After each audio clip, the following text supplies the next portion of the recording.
Puis c'est la victoire sur la mort. Jésus-Christ a souffert, crucifié, mort sur la croix pour chacun de nous. Pourtant, il était innocent. Il devrait mourir pour que nous soyons ce que nous sommes aujourd'hui. S'il n'était pas passé par la mort, par la croix, nous ne serions pas ce que nous sommes. Et dans l'Ancien Testament, nulle part la Bible parle de la croix. Même elle ne sert pas des rats. On parle de pêche.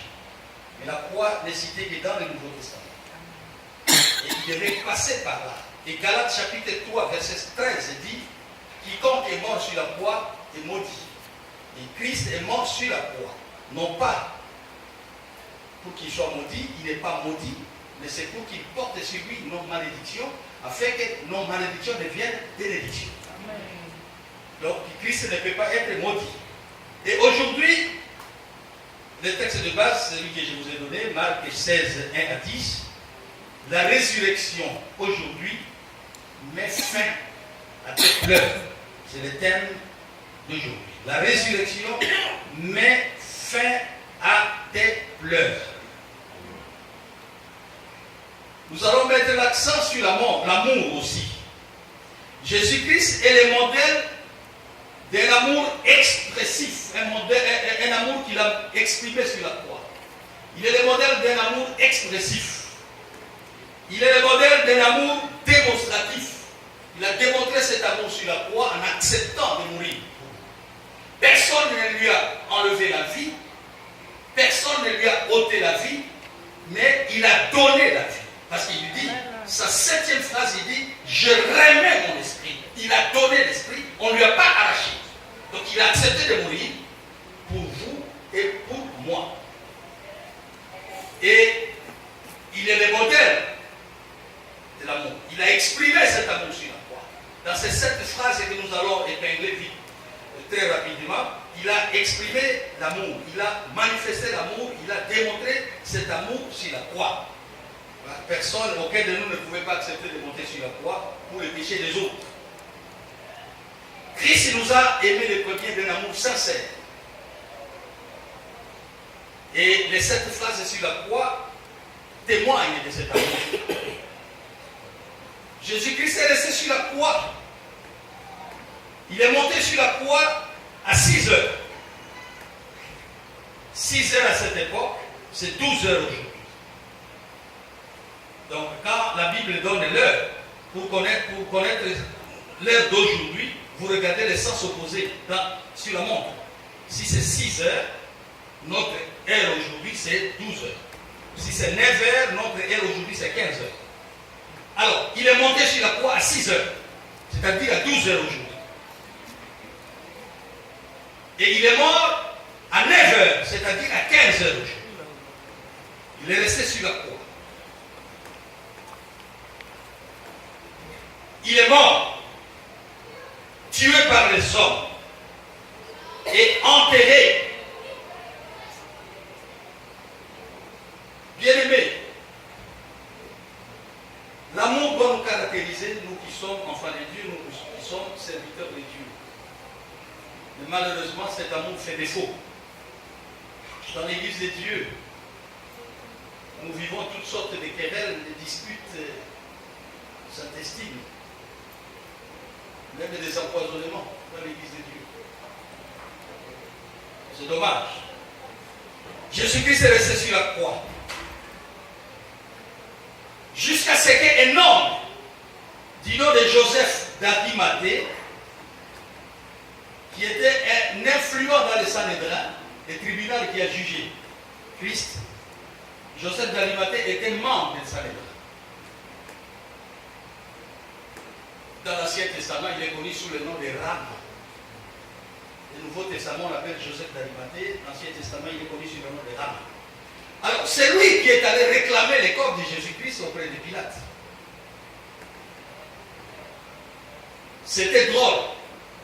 Quelqu'un qui est membre du Sanhédrin, le Sanhédrin qui a décidé de la crucifixion de Jésus-Christ, et c'est ces membres-là qui viennent réclamer les corps de Jésus, qu'on le fasse descendre de la croix, afin de pouvoir l'enterrer. Et Pilate n'a pas compris. C'est un geste de courage et d'amour.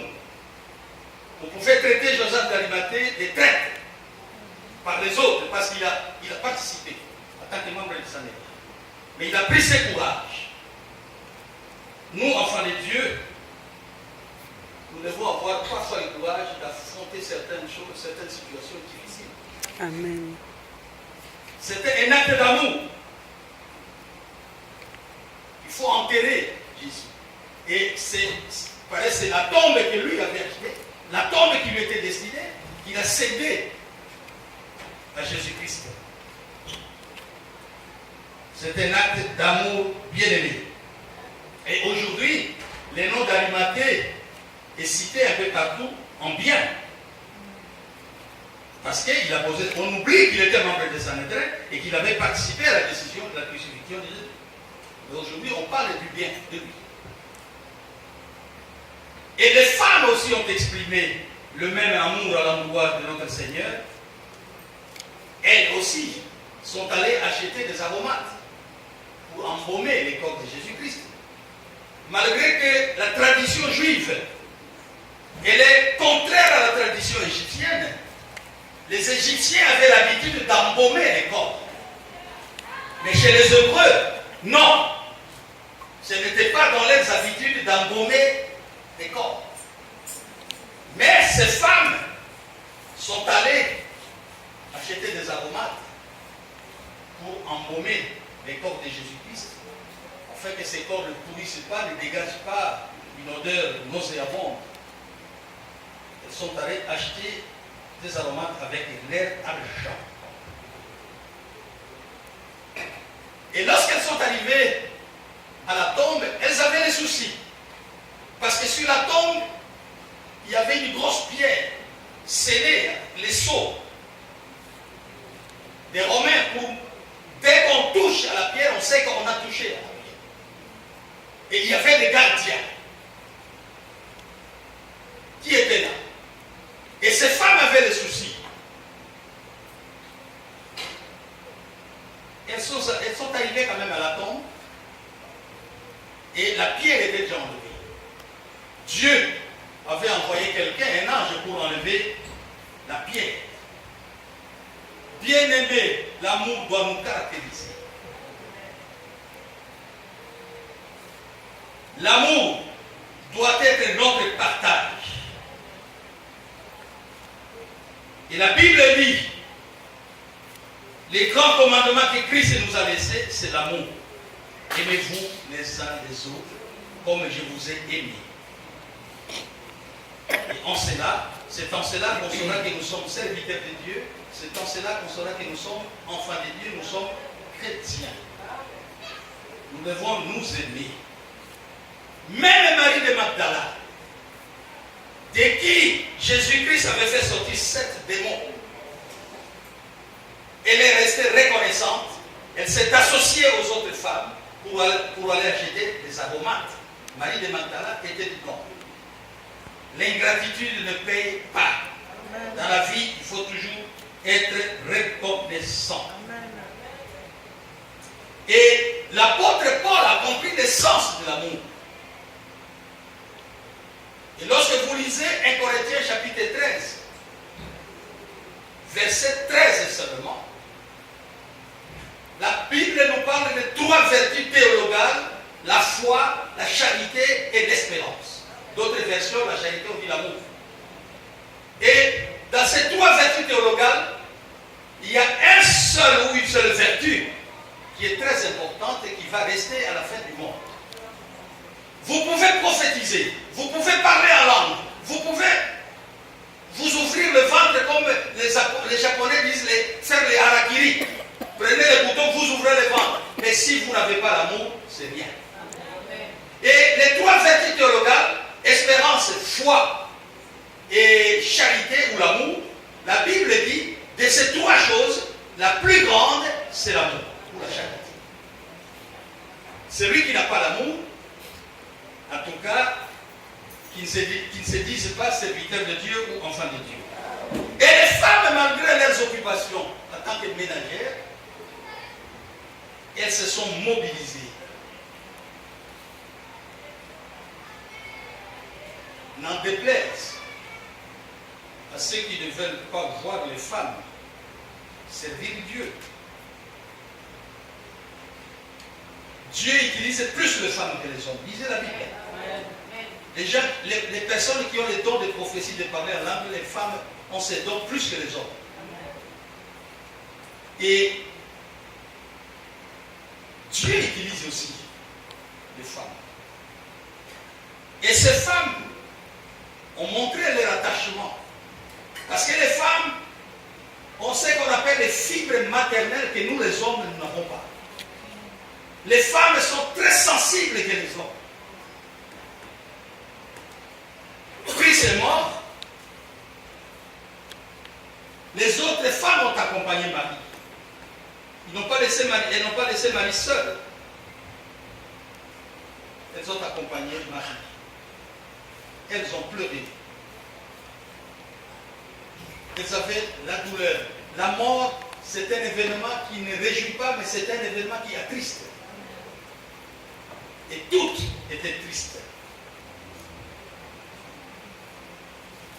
Donc les femmes sont allées à la tombe avec ces soucis. Mais qu'est-ce que nous allons faire? Une grosse pierre sur la tombe. Il y a des gardiens. Qu'est-ce qu'il faut faire? Mais Dieu a fait de leurs soucis ses soucis. Malgré la pierre, malgré les gardiens, et lorsque vous lisez la Bible, il y a eu même un complot pour soutenir une autre thèse, pour qu'on n'accepte pas que Jésus-Christ est ressuscité. La corruption ne date pas d'aujourd'hui. Et les moulumboulou, les soldats, depuis l'époque de Jésus-Christ, acceptaient la corruption. C'est dans la Bible. Je ne vais pas le verset dans la tête. Ils se sont arrangés. Nous allons donner de l'argent aux soldats pour que nous disions que ces partisans sont venus chercher son corps. Il n'est pas ressuscité. Comme ça, vous resterez là pendant 3 jours pour voir s'il va ressusciter. Les soldats ont accepté de prendre l'argent de corruption. La Bible dit. Les soldats ont pris l'argent. Malgré qu'ils ont pris l'argent, la vérité reste têtue. C'est comme un cadavre dans l'eau. Vous tuez quelqu'un en cachette, vous le jetez dans l'eau, 3 jours après, le cadavre sortira et va flotter à la surface des eaux. Et tout le monde le saura. Et c'était comme ça. Malgré qu'ils se sont arrangés, malgré qu'on a corrompu, l'argent a été accepté, mais la vérité a fini par triompher. Amen. Tout le monde a su que Christ est ressuscité. L'ange envoyé par Dieu a enlevé la pierre. Christ n'avait pas besoin que quelqu'un enlève la pierre pour sortir. Si l'ange a enlevé la pierre, ce n'est pas pour que Christ sorte de sa tombe. Non. C'est pour permettre aux femmes d'entrer dans la tombe et de constater le vide. Christ n'avait pas besoin qu'on enlève la tombe et la pierre pour qu'il sorte de sa tombe. Non. Rien n'est impossible à Dieu. Amen. Malgré toutes les dispositions qui ont été prises, Christ a fini par sortir de la tombe. Amen. Bien-aimés, nous devons marcher.